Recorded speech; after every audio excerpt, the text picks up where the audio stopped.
talaga ang real score ninyo ni Yves? Kasi, kamusta kayong dalawa ngayon? So, ano na ba talaga? Kasi nga, ganito yun. Hindi ikaw ang sasagot. Maraming alam. Mayroon bang chance si Yves na magkaroon ng puwang sa puso mo? Our baby girl. Ako naman po, hindi ko sinasara yung sarili ko. Kasi mabait naman si Yves maalaga, sweet, ganyan, talaga ma-effort, selfless. Inuuna niya yung mga taong mahal niya sa buhay. So, yun. Pero as of now, I think we need to focus more on ourselves to better ourselves and yung work. Pero kung ano kami, yun talaga.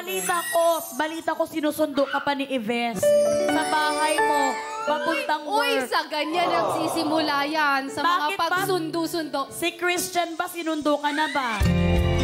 Eto naman yan. Back to you, ate. Ako, nangangati yung dito at giliran ko.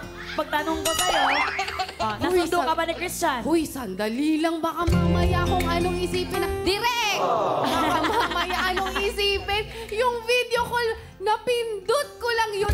Hindi naman sa'yo. O, balik back, Yves na. Sinabi ko lang nagsisimula sa sundo yung mga ganon. Okay, so, sumagot ka na muna, Jillian. Belgismosa. Paano yung tatanungin? Sumagot ka muna, Jillian. Meron ka ba diyang tinapay? Merienda.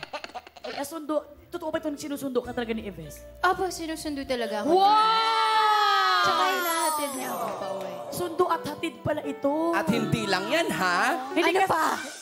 Sundo Ilibil ko pa. Magkano ang bayad? Nag-grab pa na siya. Ay, nagkukuhan pa.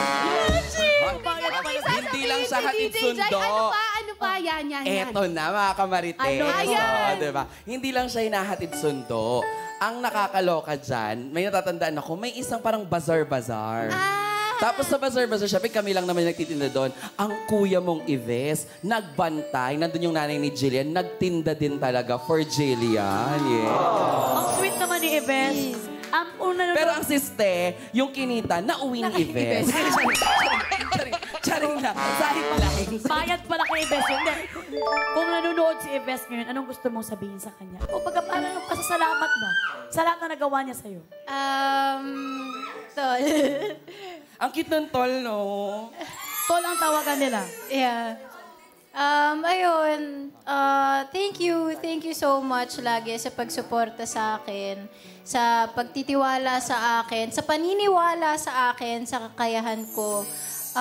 Thank you for guiding me, lalo na sa mga eksena. Thank you also for being sobrang ma-effort. Sobrang na-appreciate kita. Lagi lang ako nandito for you. Diba? Gaya nga ng sabi ko, kung kailan mo kailangan, andun lang ako anytime.